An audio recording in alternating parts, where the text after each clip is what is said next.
C'était impensable de pouvoir mettre le nez dehors, de me confronter au regard des autres. Je me sentais vraiment sale.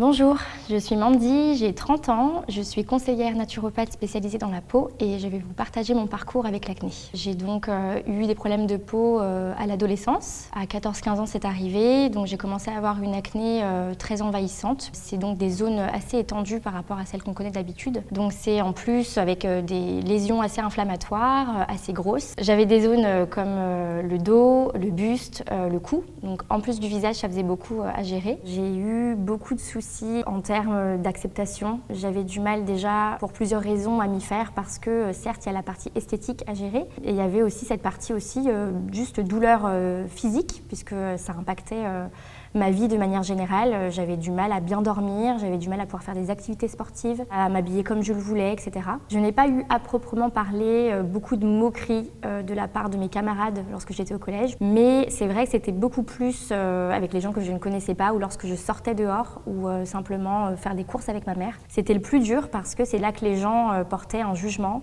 Il y avait des railleries, des moqueries de la part d'enfants, même de leurs parents. Ces problèmes de peau n'ont pas impacté complètement ma personnalité, mais ça a joué dans mon rapport aux autres, c'est certain. Il suffisait que j'aille dans une soirée, un anniversaire ou quoi que ce soit où je connaissais pas tout le monde, ça allait être une façon pour moi de m'auto-critiquer. Je rentrais quelque part, j'allais me présenter et j'avais peur que instantanément, la première chose qu'on voit de moi, c'était ma peau. J'avais peur voilà, qu'on me juge, qu'on se dise qu'elle est sale, qu'est-ce qu'elle a. Pour calmer mes problèmes de peau, mon médecin traitant m'avait donc prescrit la pilule.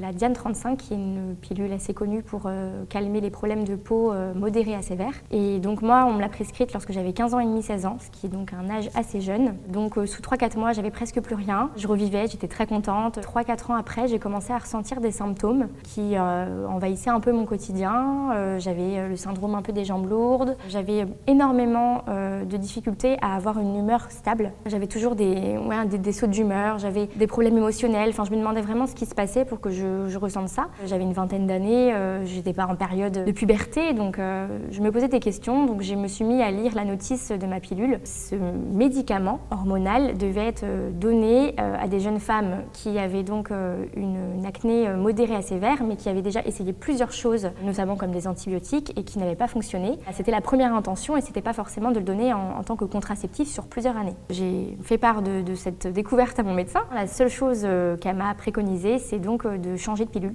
Donc on restait dans le même modèle, mais c'était juste une pilule un petit peu moins dosée. Et donc du coup, j'ai dit oui, on est parti pour la pilule. Et cette nouvelle pilule, en fait, m'a fait ressortir toute mon acné sous 1 mois. Donc j'ai repris la Diane 35. Entre-temps, elle avait été retirée du marché parce qu'il y avait eu 7 décès et 125 cas de thrombose. Malgré cette dangerosité que je lui connaissais, j'ai quand même dit ok, je la reprends parce qu'en fait, je ne savais plus quoi faire. J'ai arrêté ma pilule en 2019. Sur ma peau, ça a été la catastrophe parce que j'avais empêché ma peau de respirer pendant tant d'années. Donc j'ai eu énormément d'acné sur tout le dos et presque sur tout le corps, hormis les bras et les jambes. Et donc du coup, j'ai pas eu envie de sortir pendant 4 mois de chez moi. C'était impensable de pouvoir mettre le nez dehors, de me confronter au regard des autres. Je me sentais vraiment sale. Et là, pour le coup, voilà, c'était très purulent. C'était difficile de me dire qu'on ne me regarderait pas, donc je préférais me protéger.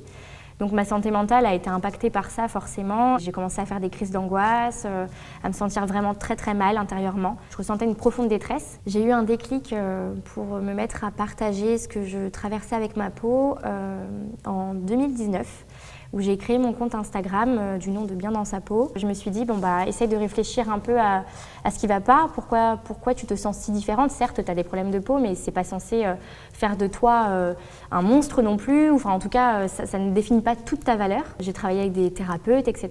Et puis, j'ai compris que j'avais une valeur certaine, quoi, et que c'était pas ma peau, c'est pas mon être tout entier. J'ai eu envie de davantage me montrer, de montrer ma peau sans maquillage, d'en parler dans les médias, etc. Même si mon acné m'a fait souffrir profondément, que ce soit sur l'aspect physique ou psychique, ça m'a permis vraiment d'être une Mandy complètement différente aujourd'hui. À un moment donné, je me suis vraiment posée et j'ai décidé de comprendre que mon physique ne devait pas me représenter. J'ai eu le déclic en fait d'essayer de vraiment changer ma façon de me soigner, d'apporter plus de douceur dans mes soins, dans ma façon de m'occuper de moi. Parce que j'avais l'impression que c'était quand même relativement agressif tout le temps, voilà, prendre des médicaments. Je me suis mis à arrêter le gluten, à arrêter les produits laitiers, à commencer à consommer beaucoup plus de légumes et de fruits, boire beaucoup plus d'eau, être un peu moins sur les écrans le soir et à me coucher beaucoup plus tôt. Le combo de tout ça a fait que j'ai pu calmer ma peau, calmer les poussées inflammatoires. J'encourage toutes les personnes à vraiment se questionner sur leur mode de vie. On a tendance, quand on a des boutons, à